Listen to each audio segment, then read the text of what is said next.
This show is listener supported. You can join us and help our show grow to support more adoptees by going to adopteeson.com/partner.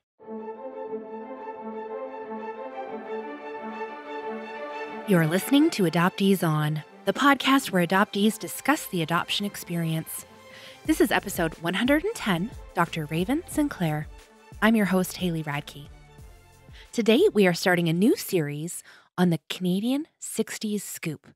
And if you're not familiar yet with that terminology, my guest today, Dr. Raven Sinclair, is going to teach us all about what that means. Dr. Sinclair shares some of her personal story with us, how she rediscovered her Indigenous culture, and we also talk about how to connect with other 60s scoop survivors and access information about the 60s scoop settlement. We wrap up with some recommended resources, and as always, links to all of the things we'll be talking about today are on the website adopteeson.com. Let's listen in. I'm so pleased to welcome to Adoptees On, Dr. Raven Sinclair. Welcome. Thank you. Pleasure to be here. I'd love for you to start out the way we always do. Would you share some of your story with us? Sure. I was born in 1961. And, it's that sort of an interesting time in Canadian history. Lots of things were happening then. And it's, when I look back, I see the dusty prairie and I see, the Bill of Rights coming out, and I see, the social and sexual revolution starting. And, so it's a great time to be born, really. But I was born in a little small town in Alberta. My dad was a farm laborer. And I was the eighth or ninth of eventually 11 children. And my father passed away when I was just about 6 weeks old. And so my mother was left a single mom at 28 with 8 children. And she managed to survive in this small town for a period of time, but then she moved back to Saskatoon so that she could be, have the support of her sister. So we moved into the west side of Saskatoon. At that time, urbanization among Indigenous people was just beginning. And so we moved into, of course, a neighborhood that was primarily non-Indigenous people. And so people were a little bit suspicious, a little bit curious about us as well, because we, 2 women in a small house with about 14 or 15 kids. And we were under a fair bit of scrutiny. At least that's what my oldest brother tells me. And so, they would call the police or the authorities sort of at any drop of the hat. And one day when my mother and her sister had gone out, they called social services. So at that time I was about 3, and I remember the day. I remember, holding my oldest sister's hand, and the police car was there and the social workers were there. And then I don't have sort of a lot of memory. I know that we were taken to Kilburn Hall, which right now it's a juvenile detention center. But at that time, it was like an emergency shelter or a receiving home for kids who were being taken into care. And we spent a little bit of time there, and then we were put in foster care, sort of all over the city. Now, I was placed in a foster home with one of my sisters, and then we had 2 siblings who were placed next door. And when the foster parents got along, then we were allowed to play together and do things together. But at some point, they started fighting, and so we were not even allowed to go and see our siblings. And, but for me, the insulating factor was that I had one of my older sisters with me, and she sort of took care of me because that was a really violent home, and we were physically, emotionally, psychologically abused, and then sexually abused by the foster son as well. And I from what I can recollect, I was there for probably about 8 months, and my sister was there for a little bit longer, not much longer, a little bit. And then on my 5th birthday, I was placed in my adoptive home, which was, in the newest suburb of Saskatoon. Now it's sort of, it's one of those neighborhoods that's sort of in the middle of the city. But at the time, at the end of our block was the wide open prairie. And I was placed with a university professor and his wife, who was a psychiatric nurse. And in my adoptive family, I had 2 older brothers and a sister who was about 8 months older, but my mother artificially twinned us, and there's some information in the literature about that. And it was it was kind of cute because my sister was, blonde and blue-eyed, and I was brown and brown-eyed. And, it was kind of cute to put us in matching outfits. and the visual contrast. But it caused a lot of problems, particularly for my sister. And I don't know that she ever actually recovered from my sort of sudden installation into the family. Yeah, so it was a really good home in many respects. We traveled shortly after I was placed. About 8 months later, we moved to West Germany because my dad was a professor and he went on sabbatical. And so I started school in West Germany in a little village outside of a university city called Tübingen. So I lived in a little village called Wankheim. And in my child mind, everybody spoke English, but no, we spoke German. We became fluent really, really quickly, and it was a really great educational system. And so when we came back to Canada, we were all accelerated a grade because we learned how to read and write and add and subtract and multiply, divide.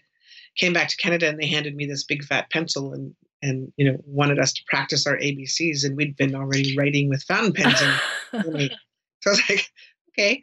So I kind of twiddled my thumbs for a bit of time, but it really helped me educationally, I suppose. And so we stayed in Saskatoon for a number of years, and then my father got a ministerial appointment in Toronto at a United Church, and then a couple of years after that, he was appointed Dean of Theology at Queen's University in Kingston, Ontario. And so, I had a bit of moving around. I went to like 11 schools, and not because we moved all the time, but because we came back to Saskatoon. Then we moved to a different sort of neighborhood, so I had to go to a different school. We went to Toronto, lived in one neighborhood. Then I went to grade 7, so then I had to go to another school, and so I ended up going to 11 schools in 10 years. And it was difficult enough because as an Indigenous child, kids are kind of mean, and if you're different, then you're a target. And I don't know how much of it was. There was racism for sure, but a lot of it was just because kids are mean to each other. Mm-hmm. And so, so I've sort of reconciled that a little bit, but it was really challenging for me. And, that compounded the trauma I had of being taken away from a very loving, very nurturing, strong, large family unit into this entirely new culture, family, socioeconomic context, and with totally different expectations. So I developed a little bit of a chameleon nature, to adapt. I learned sort of how to be classist and racist, and because I understood that I had certain privileges in my adoptive family that I wouldn't have had otherwise. And did you get to stay connected to any of your siblings? No, I didn't. I mean, as a kid, one of the things that you do is if something's really painful, then your memory steps in and you forget. So even though my visible brownness was always a reminder that I was adopted, that I was not really a member of my family, a biological member of my family, I didn't really have any understanding or conception that my family was real, that my birth family was real, and that they actually existed. And that was part of the thinking of the day, that when you're adopted, you just become part of your adoptive family and forget the past and kind of move on.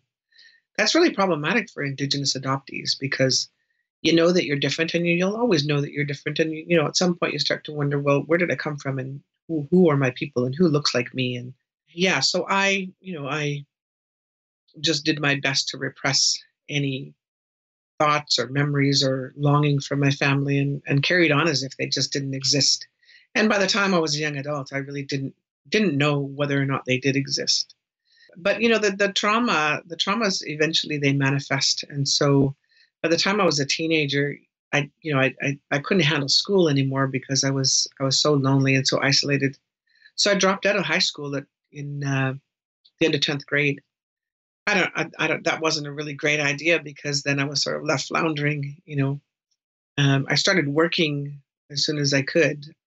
But, I also became aware, I moved out and was living with friends and became aware that the lifestyle that we were living, which involved a lot of substances, I was encountering people that I hadn't ever sort of grown up with. Sort of became keenly aware that this was not the lifestyle that really fit for me. And so I did a number of things. I did construction work, outside labor for about a year. And then I joined the military. I joined the reserves, and so I did it full-time for the summer, part-time for the winter. And then I was going to go off and do the regular forces. And I was going to become an electronics technician. And so that was all set. And then I had an encounter with someone who said, that's probably not a good idea for you. It was actually a psychic who said, you have a lot of things you need to do in this life, and if you go into the military, you'll do none of them. And I was kind of annoyed because I was really, I had my future all set. I'd already discovered that when you're in the military, you don't have to think, you only have to do what you're told, and then the rewards come. So I was a little bit annoyed, but there was something about what she said that resonated for me, and so I withdrew my application from the military and kind of went off to live my life without really knowing what that involved. So when I was 19, one summer I was working north of Toronto, doing outside work, and was in Toronto in the subway one day, and I saw this sign on the subway platform that said, "Are you a high school dropout? And do you want to go to university? Well, call this number." And I called, and it was the University of Toronto had what they call a transitional year program. And so if you have dropped out or you've, haven't had access to education for some reason, you can go into this program and they'll help you sort of upgrade your skills. It's like an upgrading program. And if you pass it, then you can gain access to university. So that's what I did. And then from that point, I basically stayed in university for the next 23 years. It took a long time because the first 10 years really was my recovery. So I would take a class and I would work full time, and then I would, spend a fair bit of money on therapy and counseling and doing group work and also all those kinds of things, because I knew that I was pretty traumatized and that there was something going on. So from, I'd say, about 24 to 34, I really did a lot of recovery work. By the time I was in my early 30s, I felt fairly stable. And that was when I started my social work degrees. And from there, it's really sort of been no looking back. I did my first degree in psychology, and that took me like 15 years to do that degree.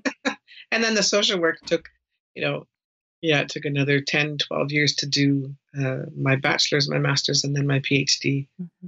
So in a nutshell, that's sort of my story. Part of the impetus for me to go into university was as a young adult, I suddenly went, what's going on here? Why was I placed in this family? And what, I had this narrative that, I had been rescued and saved from a horrible fate. And I just wondered about that, because there's something in me that just didn't quite buy it. And then I started meeting other adoptees. And, I grew up without ever seeing other Indigenous people, and most of us did because we were sort of spirited off into these enclaves. We didn't encounter other Indigenous people. Our families didn't have Indigenous friends. We were part of a world that was, generally quite privileged. Mm. Some of us.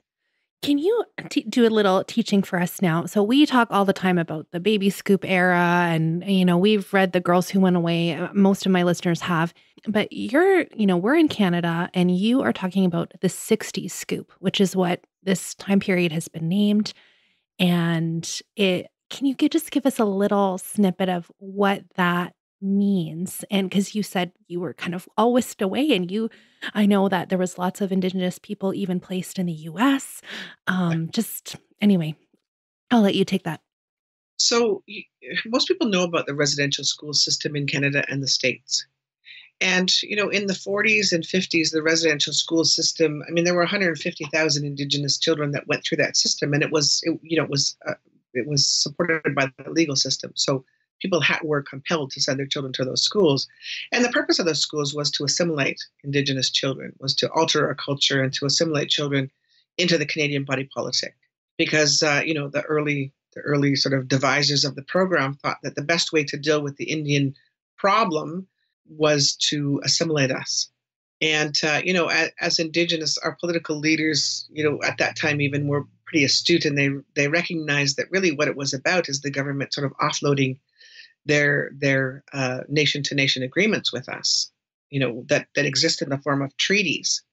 And, we signed those treaties and said, we'll live on these plots of land, and we'll share the resources that come out of the rest of the territory. And that never really happened. So the view was that this would be sort of, the ultimate solution. We know that it didn't work because you can't assimilate a people that also live have in a system where there's also a reserve system, a reservation system. And so those reserves have really served to, to hold or maintain that difference, or that sort of cultural separateness or cultural uniqueness. But anyway, so the residential schools started to decline. They ran from about 1840s to the last one closed in 1996, but they really began to fall into disrepair in the 50s. And at that time, in Canada, the federal government and the provincial governments were negotiating jurisdiction. And so child welfare was one of those areas where in the late 50s and early 60s, the provinces started to take over child and family services, child welfare, family welfare, health, education, and those sorts of things. And, it's sort of interesting because when you look at it historically, it's not really written anywhere. I'm in the process of doing that now. But what happened was as the residential schools declined and the government started to infuse money into provincial social services, we see, coincidentally or not, a massive exponential increase in the number of Indigenous children coming into care. And, when I sort of look at the big picture, I think that, the system is really built upon the backs of Indigenous children and families, because our children make up about, I'd say on average, 60% of all the children in care. And in some provinces, it's moving up to 90%. So in Saskatchewan, of all the children who are in care, 80 to 90% are Indigenous children. Yeah. So that, That's shocking. It is. Yeah. So it's really become an economic system. And that's why it's so difficult to change. But the Canada Assistance Program in the mid-60s, infused money into the provinces to take over child welfare and social services. And, at the same time, we had these schools of social work putting out brand new social work programs, and hence social workers out into the field who needed jobs. And then we see all these kids coming into care. Now, I am a social worker and a social work educator, and so I understand that child welfare serves a really important purpose when it's necessary. But when we look at Indigenous children and the incredible numbers that were taken into care, and in many instances how they were taken into care, and I say care in quotation marks, it's really questionable and problematic because the numbers were so disproportionate. And in many instances, the social workers would go on to reserves and just scoop up any kids they could find. In one community in BC, a social worker chartered a bus on a weekend and apprehended 38 children. And this is, so in that community, they lost 100 children, and the community only had 300 band members. And so they lost, and in a number of communities across the country, they lost almost every children who was born, in 1970 to 72, and then being placed, in generally non-Indigenous homes. And then some were placed in homes, and the people would, move overseas. My family thought that I was still in Germany when we grew up. But there were also agreements made with agencies in the States, particularly in the Midwest states. And, what we're discovering is a lot of kids were placed into farm homes where they basically became farm laborers. So it wasn't really a home at all. They were forced labor. So they were fed, clothed. Some lived in damp or flooded basements, and that's all they did was they worked all day, didn't even go to school. And so that's kind of a questionable situation. And those agencies in Canada were receiving funds from those agencies in the States for each child that was sent. So there was some financial incentive there. And was there any intention of reunification with the families? I mean, or it was just scooped and gone? Yeah, no, adoption does not have the intention of reunification. So between 1951 and 1991, there were about 22,400 status Indian children and Inuit children who were scooped and placed into non-Indigenous adoptive and foster homes. If we include the Métis children, then I think the number is probably pushing 40 to 50,000. And it was interesting because I worked in adoptions, and so what I know from that is, like, I'm status Cree, but I was listed in all of me and my siblings, and there's a bunch of us. We were listed as Métis, And when I was talking to some of my colleagues in the department, they said, well, yeah, that, there was a tendency to want to have the children sort of written as less Indigenous because then they were more adoptable. And so that's one of the issues with with Métis children and those survivors is that many of them were not recorded as Métis because if they were fair, it was easier to place them if they were presented as a white child. That's not the fault of adoptive parents. People want children who are going to sort of, pass on their legacy and that sort of thing. But it's one of the reasons. I mean, so there's this class action lawsuit that has recently we've been victorious, and so Marcia Brown initiated a lawsuit back in 2004, and it took 13 years to get to the federal court where the judge sided with her and said, yes, the federal government was responsible to ensure that there was no loss of culture. And because they breached that duty, yes, you win. And Marcia Brown this was just an Ontario class action case. She turned around and said, the government approached her and said, we're willing to settle. And she said, okay, I'll settle, but you need to make this a national settlement. And I want a healing foundation, and I want you to include all survivors. And they said yes to everything except they said, we will not include the Métis and non-status Indians. And lots of people are really angry about this, in particular Métis survivors. And one of the reasons that, what I believe happened is that it really has to do with the fact that for status children, myself included, we were recorded through Indian Affairs. Our information, our files were sent to Indian Affairs. They kept a record. So it's easy for them to make those determinations on who is part of the class. But for Métis children, many of them were not recorded. And so the paperwork is going to be a bit of a nightmare. Mm. And it's going to take a bit of time for them to sort out how to determine who's eligible and who's not. And I think, that's sort of in a nutshell. I mean, we've come from this time in the early 50s, this transition from residential schools to the scoop. And, that whole adoption process is really about, it furthers that agenda of assimilating us. And, for many of us, it worked. In a way, it worked because many of us, we have this sort of worldview that's very non-Indigenous. Well, can I stop you and go back to your personal story? So you said you were in therapy and you had a number of years taking classes here and there, and you worked your way all the way up to a PhD in social work. At what point were you like rediscovering, oh, I am an Indigenous person and I do have these lost connections? And when did that come into focus for you? Well, that happens for all of us, right? And it's a normal, I think for adoptees in general, it's just becomes part of our search for self.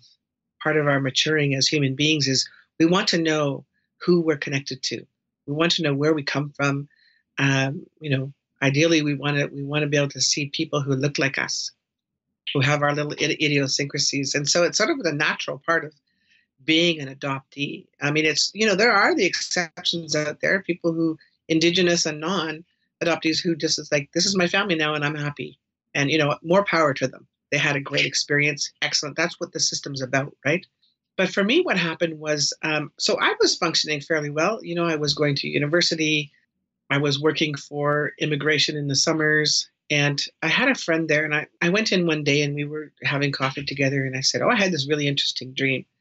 And, the dream was I was in this black hole and I couldn't get out. And I could see the light at the top, but I couldn't get out. She said, oh, Raven, you need therapy. So she handed me the number of her therapist. And she was an amazing Gestalt therapist in Toronto. And I worked with her for a couple of years. And that was really sort of the start of it. And then, a few months later, the same friend handed me this little piece of paper and said, you really shouldn't be working here. Go work here. And it was an advertisement for like a secretary or administrative assistant at the Toronto office of the Treaty 9 organization. So the organization that represents Crees and Ojibways in Ontario. And their head office was in Toronto. And so I applied and I got one of the jobs. And for the first time, I was surrounded by Indigenous people. And working in an Indigenous organization and learning, going to ceremonies, going to sweats, traveling to different communities. And I mean, that was a huge eye opener. And the spiritual piece was really, really an important element of that. Because So your adoptive father, you said he was a minister at one point in the United Church. So did you have that religious piece to your, childhood as well? my father was a really good guy. He was a busy professor, and eventually, when my parents separated when I was a teenager, he reparented me. I stayed with him, and he really became my best friend and taught me a lot about life. But the United Church is sort of interesting because it's pretty progressive, and kind of leftist in a way, social justice oriented. And so, yeah, we went to church a lot. We did a lot. Our sort of our social milieu was the United Church. But when I got to be 14, 15, 16, and I started to question, I said to my dad, I don't think I want to go to church anymore. And he was kind of sad. He said, I'm kind of sad about that. But, you have to make your own decisions. So, if that's what you want to do, I'll support that. And part of that was that I just had an inkling that it wasn't really for me. I liked sort of the basic tenets of Christianity, of the United Church in particular, the Protestant faith. But I'd also had a lot of spiritual experiences in my life. And when I tried to share these with my dad, he was kind of the only one I really talked to. His interpretation was very Western. And, I started having these experiences where I would hear women talking to me in Cree, and he said, oh, I think you're developing schizophrenia. Now, when I was older and reacculturating, so making contact, spending time with elders, going into communities and that sort of thing, I had a chance to meet a really beautiful elder from Northern Ontario. And I told her about this experience, this dream, these dreams that I was having and these voices I was hearing. And she said, well, you were receiving teachings that women are supposed to receive at that sort of time in life. And so, the ancestors were coming to you. And I sort of had always sort of known that. And I got those teachings at that time with her. But, it really highlighted for me the difference in culture and just ways of sort of viewing the world. Even though I had been raised in this very white, upper middle class, Anglo-Saxon Protestant context, it didn't stop the fact that I was an Indigenous person and that, I had all these experiences. And I had this way of understanding the world that no one else around me could. I didn't really share it with people because they didn't get it. So, I went to summer camp every year. And then when I got older, I became like a counselor in training and then a camp counselor. I always took those opportunities to really spend time on the land by myself. I would always find, a spot, and that's where I would retreat to and just really feel the energy. And I mean, that's that connection to the land. I didn't like to share it with people because they would just sort of, they would frame it in that sort of romantic Indian image. Oh, yes, your people are so connected to the land, right? I didn't want to hear those sorts of things because that's too simplistic. Right? That's just too simplistic an understanding. That was 30 years ago. Now that I'm much older, I understand that fundamental teachings in any religion are the same. And they're very much aligned with indigenous knowledge, our Cree laws, we call them creators' laws. And there's no conflicts there at all. And so I don't have any issues with anybody's religious or spiritual beliefs because I think that at their essence, they're pretty much the same. I mean, now what we do with those teachings as human beings is another matter, a topic for another podcast. Yes. So you had these experiences then when you were working in this office with other Indigenous people, and you were able to experience things that you likely didn't even when because you were so tiny when you were apprehended. Well, I have to tell you a story about working in that office. Okay. So in 1985, they changed the Indian Act and put in this Bill C-31, which allowed Indigenous people who had lost their status because of the Indian Act itself to reclaim status. And I had grown up thinking that I was a Métis, French Métis. And so one of my colleagues, a Métis researcher, came to me and she said, "Have you applied for your status?" And I said, "Well, I'm Métis." And she said, "No, you're not. Look in the mirror." She said, "You're definitely not." And she said, put in your application. So I did. And then she said, have you reconnected with your family? And I said, no, I wouldn't even know where to begin. And she said, well, you're a Sinclair, for God's sake. Send a letter out to Jim Sinclair. He was the president of the Saskatchewan Non-Status and Métis of Saskatchewan. So I did. And yeah, within like 11 days, I found my family and discovered that I was not French Métis. I was Cree and Scottish. So, Wow. And so you've changed your name then? yes, I returned to my birth name because I was raised with a very WASP name that shall not be repeated. Okay. Can you tell me about where you were in your, you were saying reacculturating, where you were in that when you reconnected with your family? In the early stages. So, it was in my early 20s when I started to work for Anishinaabe Nation in Toronto, and then found my family, a couple of years later, and then came out to Saskatoon to visit, and then went back home. And I didn't really understand about attachment because I grew up really attachment disordered. I was not able to attach for the bulk of my adult life. It's only the last few years I've really been able to reattach to other people.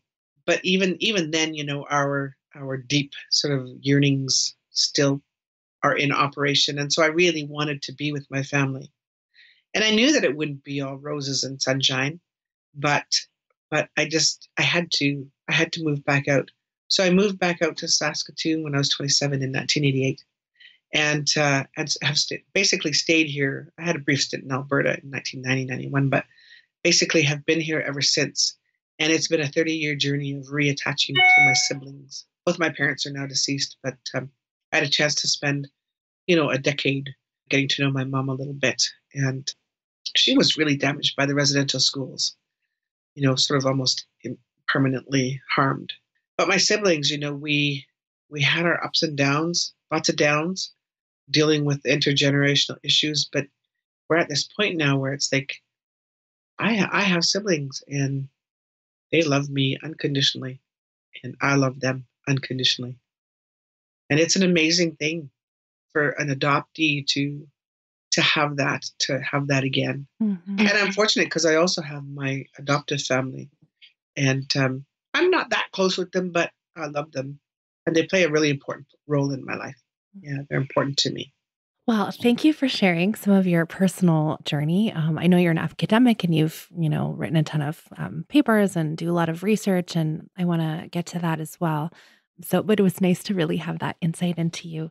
Can you tell us now, you are an executive advisor to that 60 Scoop Healing Foundation that you were mentioning as a result of the class action lawsuit. And you also wrote to me in your guest form here that there's some things that Indigenous adoptees in the US need to know, and probably in Canada as well, if they're not already aware of. What needs to happen next for them to make a claim? Yes, the class action suit. Well, it's such an interesting one.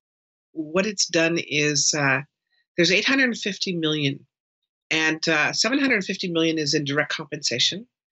50 million is for the Healing Foundation, the initial infusion of funds, and then 75 million for the legal fees. So I guess the first thing that survivors need to know, and Canada, the States, anywhere around the world, is that you don't need a lawyer. All you need to do is you need to go to 60scoopsettlement.info. That is the class action administrator's website. And that or you can, and the administrator, they're called Collectiva. And Collectiva, they handle all kinds of, settlements for different, class action groups. But on there, it says 60 Scoop. So you can click on that link, and then there's a page that comes up, and it has the latest updates right there on the page. And then at the top, there's a number of different links, and one of them is claim forms. So you click on the claim form, and you just fill out what you have. And, make sure to let them know if you change your address, and give them make sure your contact information is updated. But you don't need any of your child welfare records.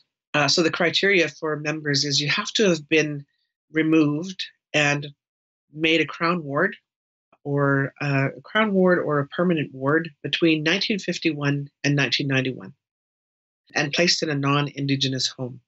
So there are kids who were placed into Indigenous homes, and they wouldn't be eligible. So you have to have your status. And so if you have some doubt about whether you have status or not, then all you have to do is go to, you can type into Google Indian Affairs Canada Indian status application, and it'll take you right to the status form, and then you fill that out and submit it. And then still go ahead and submit your claim form to Colectiva.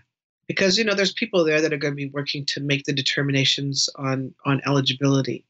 And so, if you know you're a band member, but you don't have your actual number or your card, then, submit that form to Indian Affairs.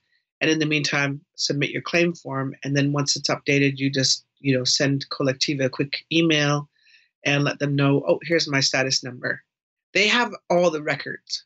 And so that's one of the advantages is you fill out this claim form to the best of your ability, put in as much information as you can remember. And for the most part, it'll be fairly easy for them to, cross-reference that with the information that they have, because they have those records of status and Inuit children who were removed. And it doesn't matter where they were removed to. So you don't need a lawyer. All you need to do is fill out that claim form. You don't need your child welfare records. And you just either have to have your treaty status number or be eligible for it and fill out that form. You have until August 31st of 2019 to fill out that form and submit it. So you could print it out and mail it, or you could do it online and then hit the submit button and then wait for the confirmation number. And then just, take a picture of that or a screenshot, or, record that number so you have your confirmation number. And then, the government has to make the determination on each application, and we'll receive payment next February. Thank you for that info. I'm sure it's going to be helpful for a lot of people. And I look forward to seeing what happens with the 60 Scoop Healing Foundation. And I'm curiously watching what's going to happen with that. So it's great that you're working with that. One of the things we're going to be doing initially is because the foundation is supposed to be run by survivors, we're going to be engaging in a national consultation across the country to ask survivors, who do you want to run this foundation? How do you want it to run? What programs and services do you want it to offer? And then from there, they will sort of build the foundation. So it's quite an exciting process. Yeah, I was reading about it on the website. It looks really interesting. I'll have links to all of these things that Dr. Sinclair is mentioning and in the show notes. So if you didn't get a chance to write it down, don't worry, go to the show notes and there'll be links for all those things. And before we do recommended resources, and we're going to talk about some of your work and your film in that time, is there anything that you just want to tell us as listeners just about the current state of foster care and in Canada specifically, as an outsider looking in? You were telling us the stats between 60 to 90% of kids in care are Indigenous, and, are kids still being taken from families just because they're Indigenous? Is there still, in my show, we talk a lot about family preservation and just the critical need for that. And there's mothers in crisis all the time, just financial crisis, or they lack social supports, who will be coerced into placing their infants for adoption. Can you talk about that for in Canada with the government system and what that looks like right now, and things that we need to know, and so we can be advocating for kids to stay with their families? Yes, and I could talk about this for a long time, so I'll try to be as succinct as possible. So yeah, we still have an incredible overrepresentation of Indigenous children in care. And like, for example, in Manitoba, they're apprehending almost daily an Indigenous child. And the way that the system is set up right now is that it's really set up to disadvantage Indigenous children and families. So when I look at for example, the risk assessment model they use in Ontario, someone could come and take my child, because some of the risks are, are you an intergenerational residential school survivor? Are you a survivor of the child welfare system? Have you ever had substance or drug abuse issues? I could check off every single one of those. And I'm a risk factor for parenting my daughter who's about to turn 14. It's like, what's so interesting because, doesn't ask there if you've got a PhD, if you're an educator, if you're published, if you're, a national representative. But in terms of the risk factors, yeah. And so what that does is then it provides the justification for basically removal for any minor reason. What happens is then our children go into foster care. And once they're in foster care, we're at terrible risk of losing them, because if a foster family has had a child for 8 months or a year and they decide they want to keep that child, then foster care is an option. And I've talked to social workers who tell me that there are foster care workers who are telling them, if you want to have a child, don't go through the adoption route. It'll take too long. Go through the foster care system, because once you have a child for a period of time, you'll be able to keep them. So what's happened across the country is agencies have implemented policies that if a foster family refuses to return a child, and they want to seek permanency, then they're given their day in court. And once it gets to court, we almost invariably lose because of a Supreme Court case in 1983 called Racine and Woods. And in this case, what happened was the mother had placed her child with friends. And when she went back a year later to retrieve her child, they said no. So she took them to court, and she lost, and she appealed.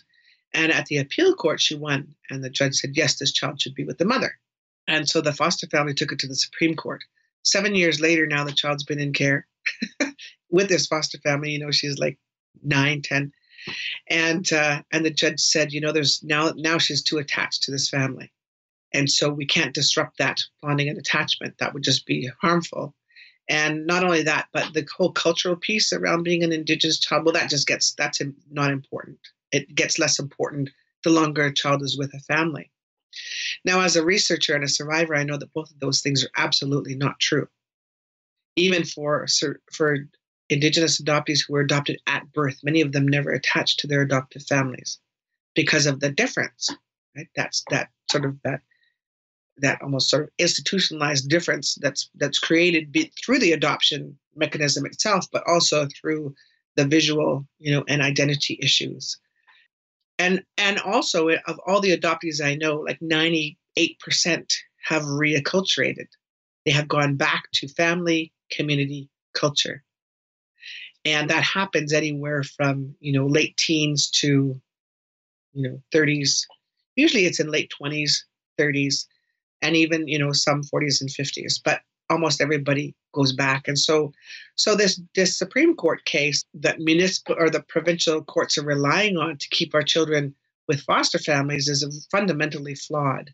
But because lower courts are bound by Supreme Court decisions, they basically only have to make reference to this case of Racine and Woods, and the judge, the presiding judge, will go, yeah, this child's attached to this foster family, and so, we'll make sure that they go to cultural events once a year, and everything will be well. And it's like, no, this class action case should, provide ample warning that not all is well, and it will not be well. Mm-hmm. It will not.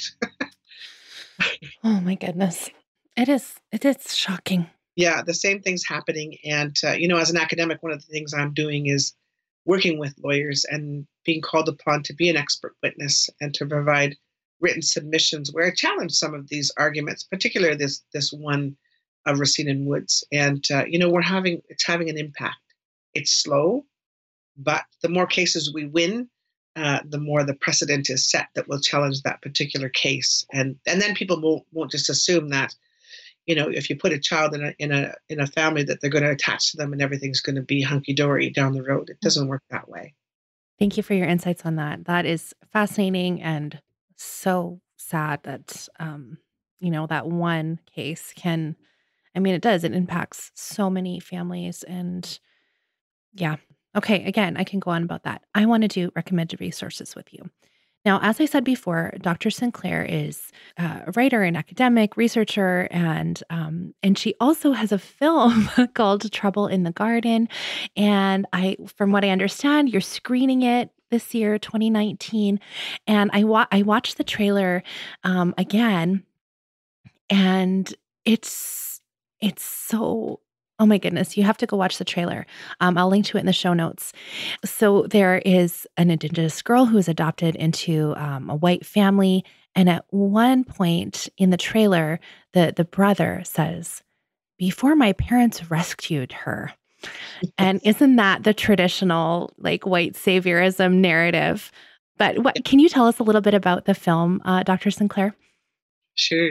Yeah. So I got a cold call one day from this woman called Roz Owen, and she's the director of the film. And she said, I'm making this film and I've got the script. I'm writing, just about finished writing the script, and want to talk to you about it. And so we had a really great conversation. And one of the things that sort of like really solidified us working together was she said, I want to do this film and base it upon, sort of the theme or the approach that was taken in this. She said, you won't know what the title is, but it's this Swedish film that was, really hard hitting. And I said, I think I know what film you're talking about. And she told me the title. It's called The Celebration. And it's a subtitled Swedish film that was done in the 1990s. And I said, oh my God, that's one of my all-time favorite films.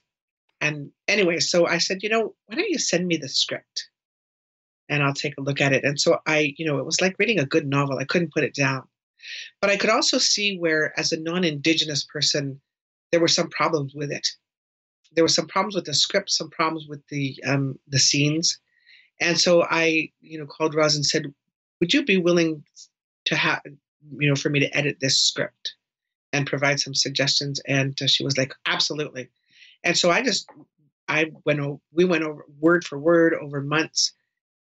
Yeah. And she was just so open to my involvement, like some of the dialogue is mine, right? And some of the scenes are mine. And I mean, that was just so wonderful. And, at some point at the end there, she said, I'm going to make you an executive producer because of your work on it. And I was like, yay. So, don't know what that means, but I like it. It looks very important. I love it. Yeah, so it's going to be screening in 2019. I know you've already had at least one or more. I think by the time this airs, you'll have had a couple more. Yeah, it was across the country actually. And then Toronto and Edmonton, I think last week. It's going to be in Regina on the 1st at the Rainbow, and then on the 8th in Saskatoon. Roz is actually going to come in and we're going to do a screening and then a Q&A and a panel. Oh, fantastic. Okay, so I definitely want people to put that on their radar and check it out if it comes near you, and then in the future when it's streaming. And also, I'm going to link to some of the articles that Dr. Sinclair has written. I really think that people need to educate themselves about the 60s scoop. And Dr. Sinclair sent me a website that has a whole ton of resources that talk all about the 60s scoop. And especially if you're Canadian, you really need to know more about what's happened here and what's happening with the class action victory and all of those things. So you absolutely need to familiarize yourself with those things. It's critical for us to know, and especially as adoptees, to know what our fellow Indigenous adoptees have gone through. Dr. Sinclair, what did you want to recommend to us today? Well, I would really like people to see the film. So, if you see it kind of in your area, then check it out. We're still in the marketing part of it. And so, I'm hoping that maybe even Netflix will pick it up. It's getting really good reviews. It's really insightful. I think that all adoptees will appreciate it because, there's common themes, whether you're a in-racial or transracial adoptee, same race or transracial adoptee. You sort of understand lots of the same issues of dislocation and identity and all of those sorts of things. But I think it's well done, and it's not soapboxy, and it's not like sort of a happily ever after. It's a little bit hard hitting, but realistic, and also I think it's really important that it shows that for adoptive families and parents in particular, many of them had really great intentions and things didn't go well for them either. And so that's an important, I think, perspective to have. So I think it's a really good educational piece. And yeah, I really like it. And it's getting good reviews, so check it out. Fantastic. So another resource that I would recommend is the National Indigenous Survivors of Child Welfare Network. And the executive director there is and founder is Colleen Cardinal. Colleen is quite the character. She's a real strong advocate for survivors. She has sort of single-handedly created this organization to represent and support Indigenous adoptees and foster survivors from across the country. And she's put on 4 annual gatherings. And so the 5th one's going to be this August in Ontario. And she's even managed to get the funding to fly people in and bring in, cultural teachings and activities and, just entertainment and just the opportunity for people to get together with other survivors for some has just been really profound. And she's got her finger in all sorts of pies. We're working together right now to create an online platform, a geographical information systems platform to connect adoptees. And it's interactive, so you'll be able to go to this website, basically see a map of the world and see where adoptees in Canada, Indigenous adoptees, have been dispersed to around the world and read their stories and watch videos, little video clips of their stories and read their poetry and their artwork and that sort of thing. So, yeah, she's a mover and a shaker, that girl. So it's the National Indigenous Survivors of Child Welfare Network. And she also just recently wrote a book by Fernwood Press, and it's called, it's a Cree word, but then the subtitle or the translation is Raised Somewhere Else. So there's another source for people to check out. Absolutely. I'll link to all of those things. Thank you. Thank you so much for your time and sharing your story with us and your expertise. Where can we connect with you online? If you Google me, you can find my numbers, my contact information. I could be reached at the University of Regina. Yeah, I'm pretty easy to reach. Perfect. I'm on social media. I'm on Twitter, Instagram, Facebook. Just message me. All right. I will put links to all of those in the show notes. Thanks so much, Dr. Sinclair.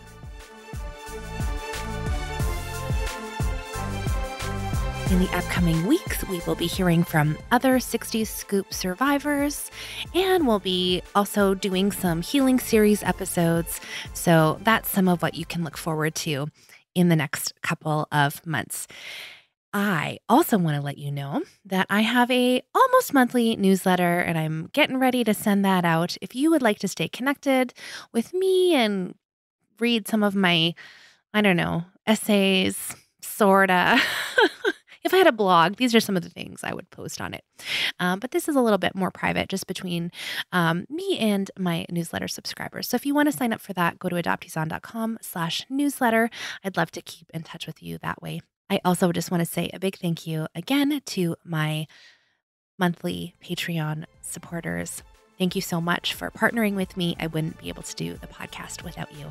If you want to be a partner and share Adoptees On with more adopted people around the world, go to adopteeson.com/partner. Thanks so much for listening. Let's talk again next Friday.